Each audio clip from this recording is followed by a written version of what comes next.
যে সমস্ত কওমি আলেমরা বিগত নির্বাচনে মওদুদিবাদীদের সাথে নির্বাচনী জোট করেছিলেন, তাদের মধ্যে একজন চিহ্নিত মুখ আছেন কিনা? একজন চিহ্নিত মুখের আল্লামা আছেন। ই আল্লামার কাছে হেফাজত ইসলামের আমিরের পক্ষ থেকে লোক পাঠানো হলো যে আপনার মওদুদিয়তের সাথে নির্বাচনী জোটের কারণে এই কওমিয়তের উপর এই আঘাত আসতেছে, কাজেই আপনি এর কারণ দর্শান। তিনি এই নোটিশ পেয়ে একবার সরাসরি বাবুনগর চলে গেলেন।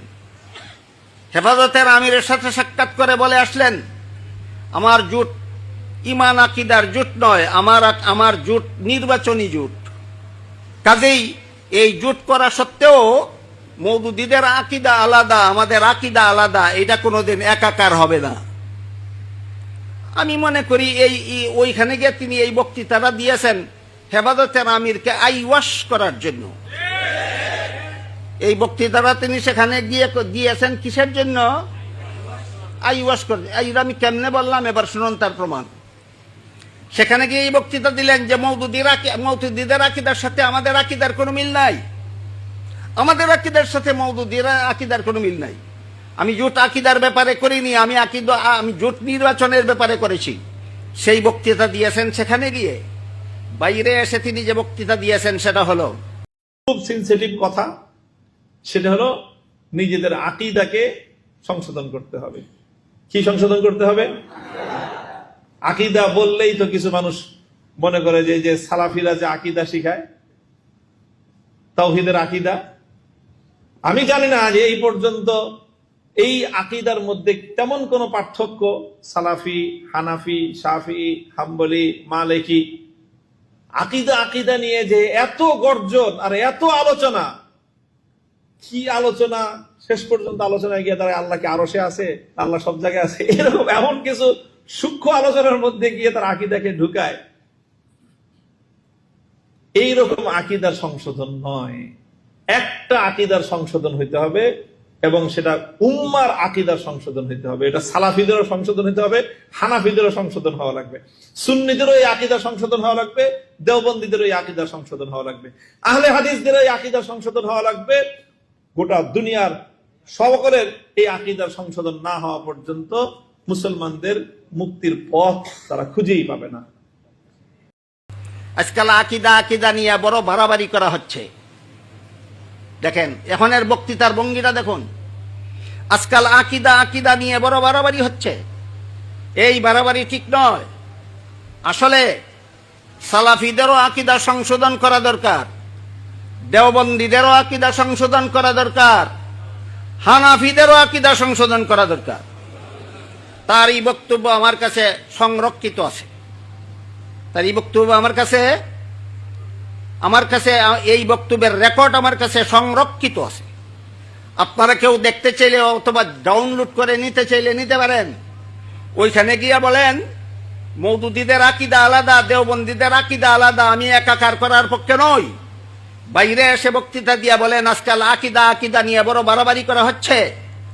আসলে আমার দৃষ্টিতে সালাফি আকিদা আর দেওবন্দি আকিদা, সালাফি আকিদা আর হানাফি আকিদায় তেমন কোনো পার্থক্য নাই। সালাফি আকিদায় আর দেওবন্দি আকিদায় কোনো পার্থক্য নাই। আমি সালাফি আকিদায় কুফুরি আছে, এর প্রমাণ আমার কাছে আছে। মওদুদি আকিদায় কুফুরি আছে, এর প্রমাণ আমার কাছে আছে। আজকে এই সীমিত সময়ে আমার বলার সুযোগ নাই। বর্তমান সমাজের সালাফি নামদারি লামাযহাবীরা কুফুরি আকিদায় বিশ্বাসী। যাদের প্রমাণ জানার, দলিল প্রমাণ জানার ইচ্ছা আছে আমার সাথে যোগাযোগ করে জেনে নেবেন। বর্তমান জমানার এই মওদুদিবাদীরা কুফুরি আকিদায় বিশ্বাসী। আমার সুস্পষ্ট প্রমাণ আছে আমার কাছে। যাদের জানার, দলিল প্রমাণ জানার ইচ্ছা আছে আমার কাছ থেকে ব্যক্তিগতভাবে যোগাযোগ করে জেনে নেবেন। কাজেই যে সালাফি নামদারি লামাযহাবীরা কুফুরি আকিদায় বিশ্বাসী, যে মওদুদিবাদীরা কুফুরি আকিদায় বিশ্বাসী, তাদের মধ্যে আর হানাফিদের আকিদার মধ্যে উল্লেখযোগ্য কোনো পার্থক্য তিনি দেখেন না। বাবুনগর গিয়া কি বলেছিলেন আর বাইরে এসে কি বললেন বুঝতে পারতেছেন কিছু আপনারা?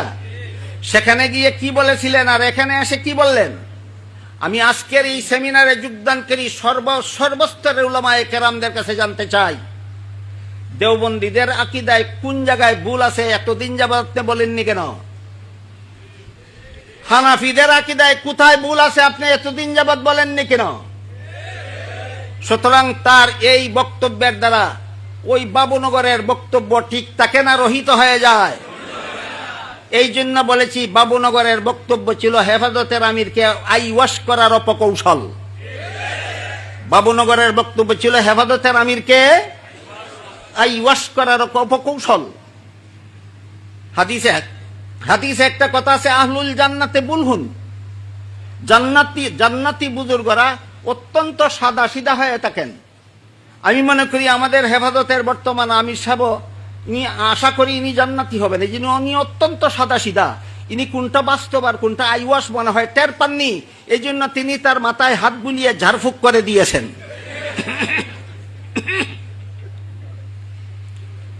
এই পরিস্থিতিটা আমি আপনাদের সামনে তুলে ধরলাম কেন? মূল বক্তব্যে বলা হয়েছে যে বর্তমান প্রেক্ষাপটে মওদুদিয়ত আর দেওবন্দিয়তের যে মাজুনে মুরাক্কাব, যে জগা খিচুড়ি পাকাবার শয়তানি চক্রান্ত চলেছে, এই ব্যাপারে আমাদের নতুন ভাবে কোনো করণীয় আছে কিনা, কোনো সতর্কতার অবলম্বন করার কিছু আছে কিনা, এরকম একটা প্রশ্নের উদ্ভব হয় মূল বক্তব্য থেকে।